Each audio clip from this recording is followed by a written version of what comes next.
ਪਛਾਣ ਪਤਨੋ ਸਰਕਲ ਛੋਟਾ ਗੱਲਬਾਤ ਵੱਡੀ ਐ ਇੱਕ ਪਿੱਛੇ ਲੱਗਦੀਆਂ 7 ਜ਼ੀਰੋਆਂ ਐਡੇ ਮੋਲੇ ਵਾਲੀ ਜੱਟ ਕੋਲ ਗੱਡੀ ਐ ਦਸਾਂਝਾ ਵਾਲਾ ਨਾਮ ਦਿਲਾਂ ਉੱਤੇ ਲਿਖਿਆ ਖਾਸਾ ਜ਼ੋਰ ਲੱਗ ਜੂ ਮਟਾਉਣ ਵਾਸਤੇ ਹਾਂ ਪੈਸੇ ਪੂਸੇ ਬਾਰੇ ਬਿੱਲੋ ਸੋਚੇ ਦੁਨੀਆ ਜੱਟ ਪੈਦਾ ਹੋਇਆ ਬਸ ਛਾਉਣ ਵਾਸਤੇ ਪੈਸੇ ਪੂਸੇ ਬਾਰੇ ਬਿੱਲੋ ਸੋਚੇ ਦੁਨੀਆ ਜੱਟ ਪੈਦਾ ਹੋਇਆ ਬਸ ਛਾਉਣ ਵਾਸਤੇ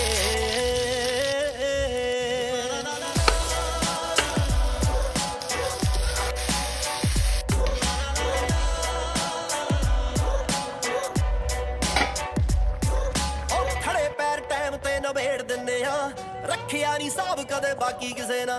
ਹੋ ਕੇ ਜਜ਼ਬਾਤੀ ਭਾਵੇਂ ਹਾਰ ਜਾਈਦਾ